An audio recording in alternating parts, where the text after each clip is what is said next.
Hi, welcome to another video. My name is Dahlia. This is Novel Idea. I'm here to do my March reading wrap up, and I have a lot of books to get through. I read around 5 books in March, which for me is very good. So let's get started. So the first book that I read in March is Rebecca by Daphne du Maurier. I already did a review for that book, so I will leave that in the description below.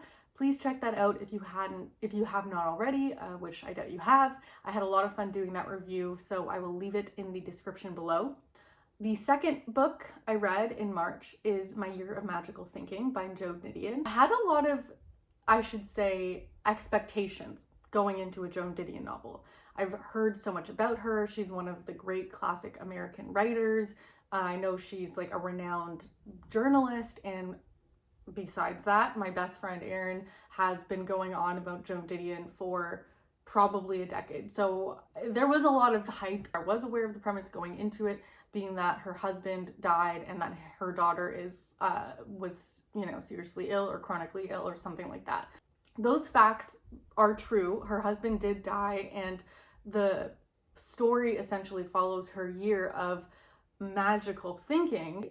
The reason she refers to it as her year of magical thinking is because it's the use of magical thinking here is meant to sort of mean that wishful thinking. She kind of, in the back of her mind, is still kind of processing what is going on and is hoping that the series of events that have occurred will somehow revert back and not have occurred. The book kind of begins when her husband, who is a writer, John Gregory Dunn, I have not read any of his works, but he dies of a sudden heart attack during a very common, regular evening. They're about to have dinner, and she turns over and he's slumped over and he's not responsive. So that's kind of where the book begins. And alongside this tragedy, she's also dealing with the hospitalization of her daughter, Quintana Roo, who is in a induced coma from septic shock, which was a result of pneumonia. So she is dealing with both the hospitalization of her daughter, who is seriously ill, and her husband, who had just passed away, who she had been married to for almost 40 years. What I really appreciated about the book, first of all, the writing is absolutely stunning. So that's great. And second of all, is the approach to this topic is something that to me is very novel and has not been done in the same way. So Joan Didion, at her heart as a writer, she is a journalist. She's very precise with her wording and with her ability to articulate her experiences. She's able to articulate her experiences and really relay them to the reader. When that is coupled with a topic like grief, it's really a different type of novel when you're reading someone kind of reporting what they're going through during that time and place in their life, right? Like the grief that she is sort of explaining to the reader, it really kind of gets into her mind as what is happening as she is experiencing this loss and this grief. Her tool has always been to go to the literature to read, because if you can read something and you become informed, then you can control it better. Exploration and literature, right? And she tries to find things that are going to help her and help her cope with what she's going through. There's some really poignant parts in the novel where she talks about that, when people think about death, when people think about losing someone, they think about the immediacy of that event and the days after or the moments during, but they don't think about, like, say, months ahead or even like a year ahead, right? They really picture that time and the funeral and the preparations and everything surrounding this really climactic event in someone's life as the period of grief. But grief is actually more enduring, and it's a longer time span than just that point at which you lose someone. Her specific experience of it does shed a lot of light on the phenomena and the fact that it's one that kind of as a culture we shy away from, we don't really talk about. There are these really commonplace sort of social interactions that occur at the onset of someone's death that we think are maybe helpful or we just are accustomed to doing these things because we don't know what else to do. But really, death is something that is really intimately connected with the person who's experiencing it, like not themselves, but the one who is most impacted, say the wife or, mother, whatever it is. And that experience is going to be unique to them. And so, seeming collected at one point doesn't mean that you're okay. The experience of grief is not one that happens overnight. It's a real process, and you really see that with the way that she's depicting this, because a year goes by where it's still clearly something that she thinks about every single day, and she kind of has to wake up and sort of reorient herself to the fact that her life is no longer at this time being shared with her husband of almost 40 years. Just a realistic take on what it actually is like to lose someone and what it's like to go through tragedy, right, in your life. To me, it was not depressing because, like I said, she does kind of take it on in a very factual manner, kind of like reporting her experience with this. And to me, it wasn't a depressing novel despite its topic. I will say that I think the pacing of the novel, coupled with its short length, it's a very quick read. So I think it's one I'm going to have to revisit. I really did enjoy it. I think that if anyone is worried about reading it because of the topic being so heavy, that doesn't need to be a concern, because it's not a depressing novel. And I find that very fascinating that she manages to make it not depressing. It's more just an interesting look at a difficult time and how one manages during such a time in their life. We'll be looking to sort of reread it because I think I just read it a little too quickly to really have everything sort of marinate and sit with me in the way that I would like. That's Joan Didion's The Year of Magical Thinking. So the second book I read in March is Gilead by Marilynne Robinson. I don't even know where to start with this book because Marilynne Robinson is a writer to be reckoned with. Like, her writing is on another level. It is on another level. Her writing is so beautiful. It's poetic. It's stunning. It's every word in the fucking dictionary that you could attach to brilliance and eloquence and just the epitome of articulation. She is so gifted with words. I don't even know how to describe. So she is a new favorite for me. Gilead is a new favorite for me. I have Housekeeping. I'm gonna read that next. I am stoked to have discovered her. She is amazing. She is queen. Marilynne Robinson, thank you for your words. We all are better for it. So Gilead is a quiet novel. Under the surface, it's not, because it's dealing with a lot of heavy topics.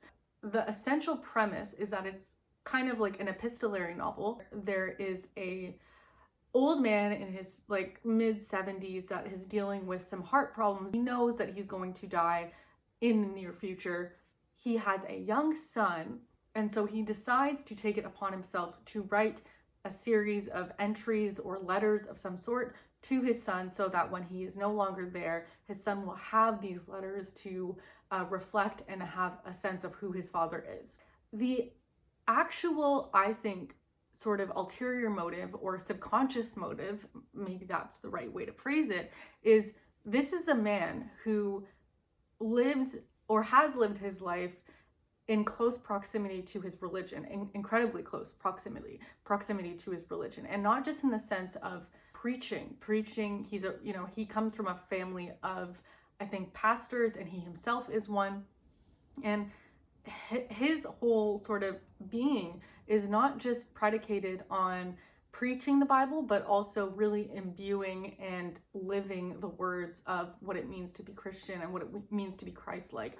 There are points in the novel where you see that he really does act with true generosity and true kindness, and he is a really gentle soul, and he really grapples with things very heavily, and he sits and he writes and he ruminates on all of these things in his life, and he really bears the burden of this community that he lives in. And when he sees things that are heartbreaking, he feels an impulse to help and give a hand, and he's really a remarkable character. Even still, he deals with his own sort of feelings of guilt and regret. And I think that that's the ulterior motive. Part of it is that, yes, he wants to leave something behind for his son to reflect on so that he knows who he is. But at the same time, he is doing this exercise of writing. He can relieve himself of some of these things that have weighed heavy on his conscience. One of those things is this sense of bitterness he has towards, I believe it's his godson. So someone who shares his same name, actually, a family friend, a close family friend, their son, John Ames, who is named after him, is kind of a bad character in the sense that he has done some unsavory things. The narrator has to kind of square his Christianity and his feelings and his moral failings with coming to terms with this character that he has, you know, very, very questionable feelings towards, and he's kind of trying to reconcile that. There is a lot of themes regarding sort of faith and Christianity that should not turn anyone off, because I myself am not particularly compelled by these topics, but even still, it didn't matter, because Marilynne Robinson's writing is something that I was there for, no matter what the topic. It could have been on rocks, could have been on dirt. I would have been there for it.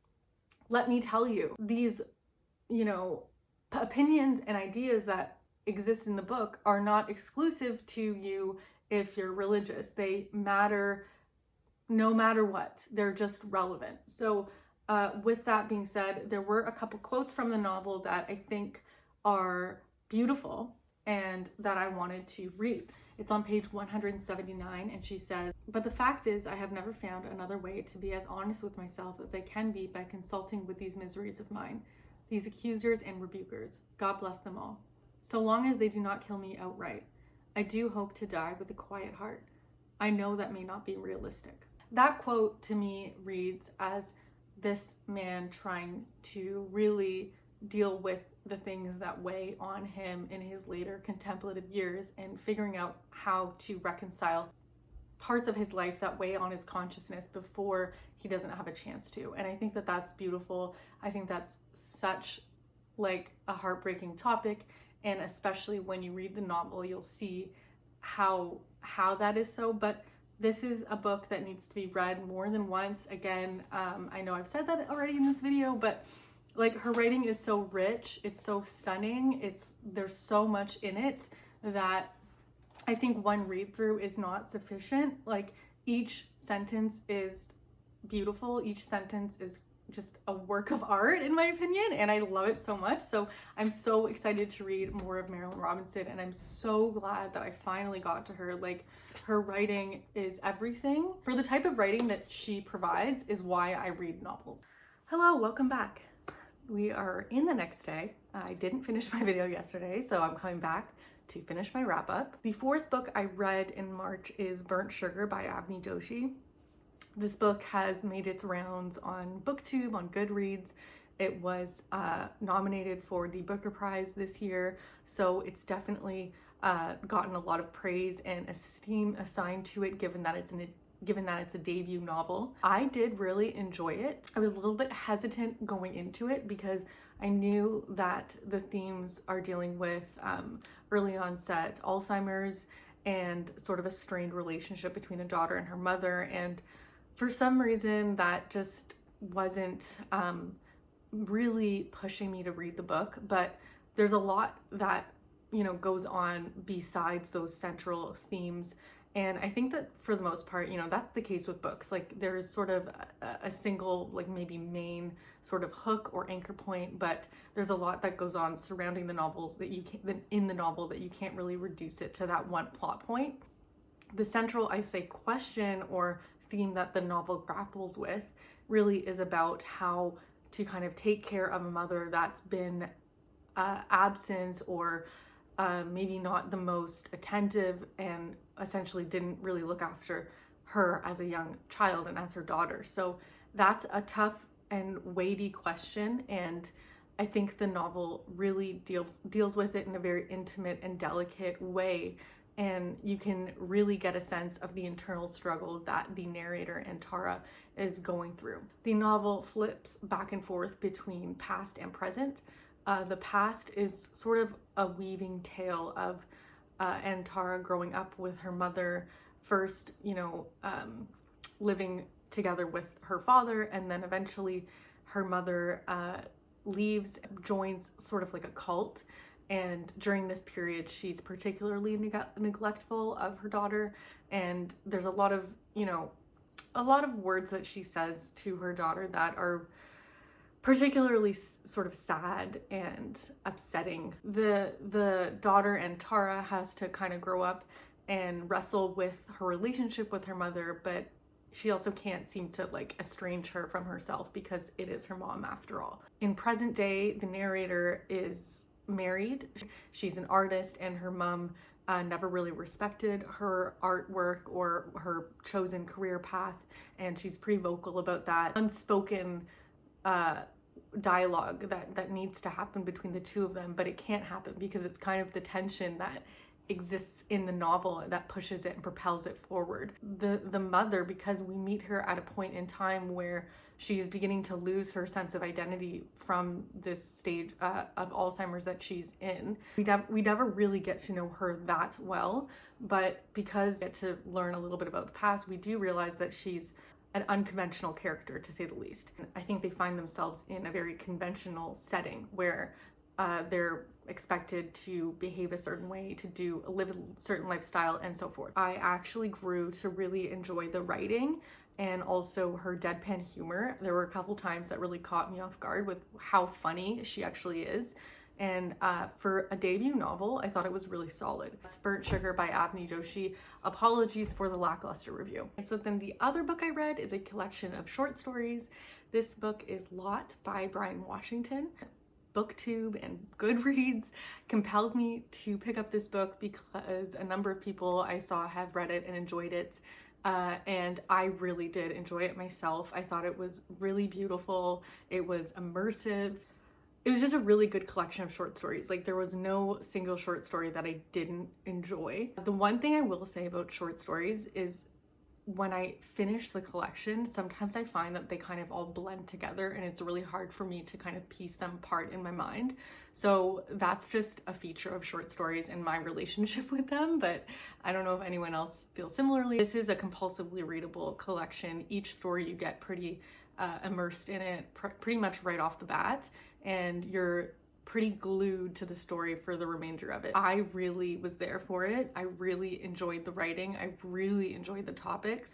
The overarching theme is that he's looking at marginalized individuals living in Houston, more or less after Hurricane Harvey. Many of the stories rather have a character that is homosexual and they're having relationships. There is definitely a theme of gay literature in the novel. Besides that, there's a couple short stories that deal with characters who are sex workers, this kind of looming of possible homelessness and violence and drugs and kind of all of those insidious issues that reside in these more impoverished areas in the States.